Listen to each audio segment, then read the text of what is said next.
hello everybody, my name is Dakoba and welcome back to Satisfactory.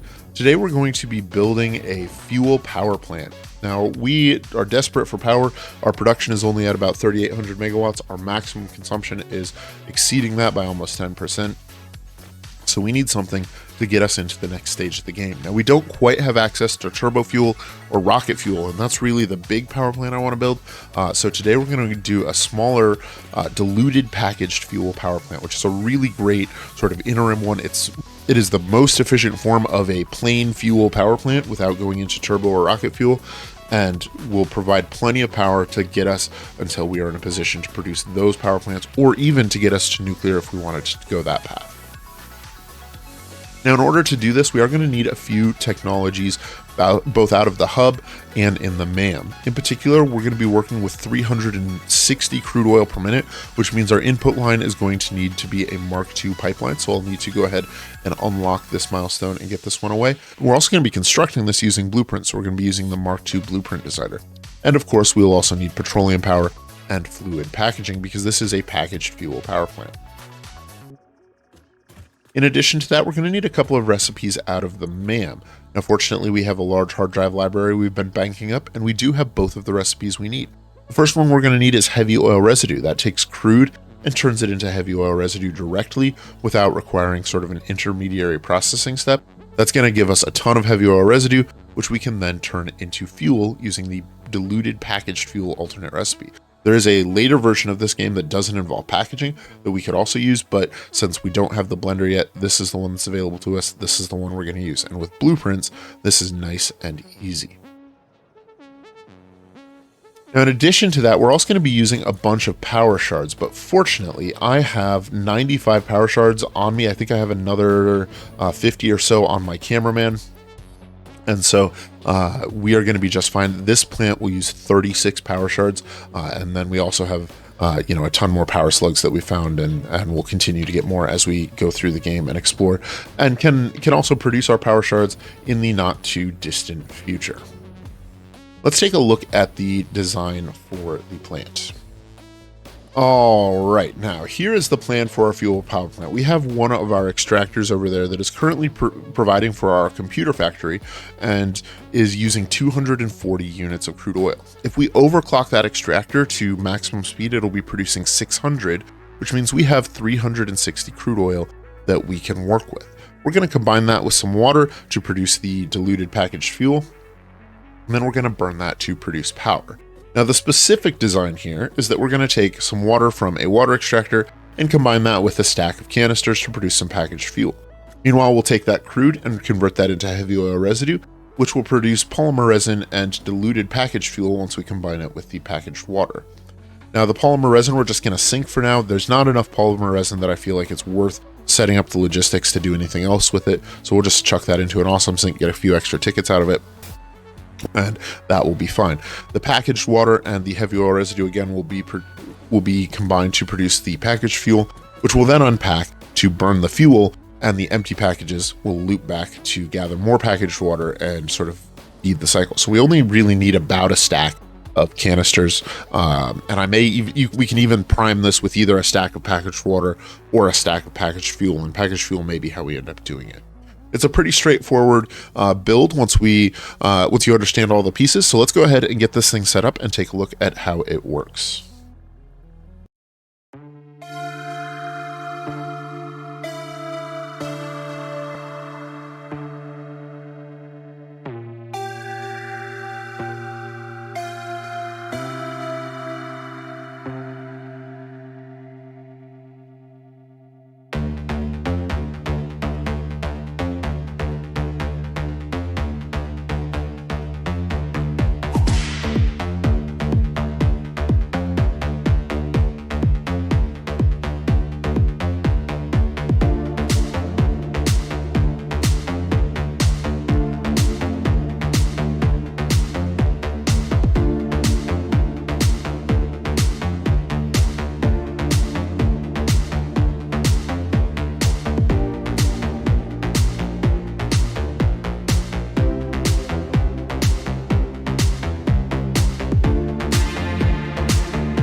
All right, now before we take a look at the finished plant, let's go through the blueprints really quick. We have a crude input line over here on the left and a water input line over here on the right. For our outputs, we have our sort of excess polymer resin output right here on this belt line, and then we have an output in the back corner for fuel. Now I've tried to color code the pipelines wherever I can, so black is for crude, orange is for fuel, blue is for water, and purple is for heavy oil residue. And that just helps make sure that I know what's in each pipeline, or what's meant to be in each pipeline from a distance. Now the crude oil comes in at a rate of 30 per minute and gets converted into 40 heavy oil residue that produces some polymer resin, which we then send out to, right now, sink, and probably that's all we're going to do with it. Now the heavy oil residue from the first refinery flows into another refinery where it's paired with packaged water. You can see we're using a power shard to overclock this. We are swimming in power shards, so I don't see a problem with using a few of them in this plant. I think we're using 36 in total, 3 for each section with 12 sections. That packaged water is coming from our water input line, going into a packager where it will be combined with some empty canisters we provide, and then that produces the packaged water, which gets combined with the heavy oil residue to produce the packaged fuel. The packaged fuel then goes into another packager where it gets unpacked, the fuel flows on through our fuel output line, and the empty packages go into a container where they can be fed back into our packager, into our water packager to continue feeding the system. So we're only going to need about a stack of canisters, and how I actually ended up priming this was I just dumped a stack of packaged fuel into this packager, and that sort of primed it, and also introduced 100 canisters into the system, so that worked out really well. And that's all there is to this blueprint. It's pretty straightforward, and it turns 30 crude oil into 80 fuel per minute, which is a really nice conversion rate. And we may end up using this as part of a turbo fuel power plant later, because this is the first step in producing turbo fuel in most cases. Now, our other blueprint that we have is also pretty straightforward, and you can see that I did go ahead and modify the blueprints to have foundations underneath them. How I did that is I created just a blank platform blueprint. If we look here, that's this platform blueprint. That's just a set of foundations, and then I placed the blueprints I had filmed in the time lapse on top of that in order to create the blueprints with the foundations underneath them. Now here we have a single sort of fuel pipeline that just runs across and feeds the 2 generators. Since we need 4 generators per bank, this allows us to do that. You can fit 4 generators onto a single blueprint, but it involves a fair amount of clipping because the 4 generators completely fill the 5x5 space. So you have to, run a pipeline that sort of clips into the front of them and does some trickery with sort of getting into the generators. I prefer this and just making the plant a little bit bigger. It's, we're not going to run out of space. So, all right, let's pop on over and take a look at the plant. All right, over here at the power plant, there are a few things I want to highlight, and the first one starts with our input line over here. You can see we're using the Mark II pipelines. That's because we are transporting more than 300 units of crude here. So I've upgraded all the pipelines through this entire section to Mark II just to make sure that there's no bottlenecks anywhere. And as long as we are drawing appropriately, and both of our sort of consumption stations, our computer factory and our power plant are working well, we shouldn't have any trouble actually getting the full 600 supplied here. Now, the other technique that we're using to ensure a good flow rate is that we're moving our fuel downhill, or our crude downhill. And this is really helpful with any kind of liquid. You can see that we are extracting the crude oil at this level, and it's flowing sort of flat along the ground. That generally doesn't run into any problems. Where you occasionally see issue is if you move uphill, and so we want to make sure that we are building down wherever we can. So we have a slight downward slope here, and that keeps the crude oil flowing nicely over into our power plant. Over here at the power plant, we are continuing our downward sort of trajectory for our fluid. Whenever we enter a new section, that flows down into the refinery, just again to help make sure things don't back up. Whenever fluid needs to pause in a pipeline, if you are trying to max out the capacity of a section, that can cause it to sort of, propagate backwards all the way to the extractor and cause fluids to back up. And flowing downhill won't necessarily always alleviate that all by itself, but it will go a long way towards helping it out. Let's go ahead and change to be orange so it's a little more obvious there. Okay.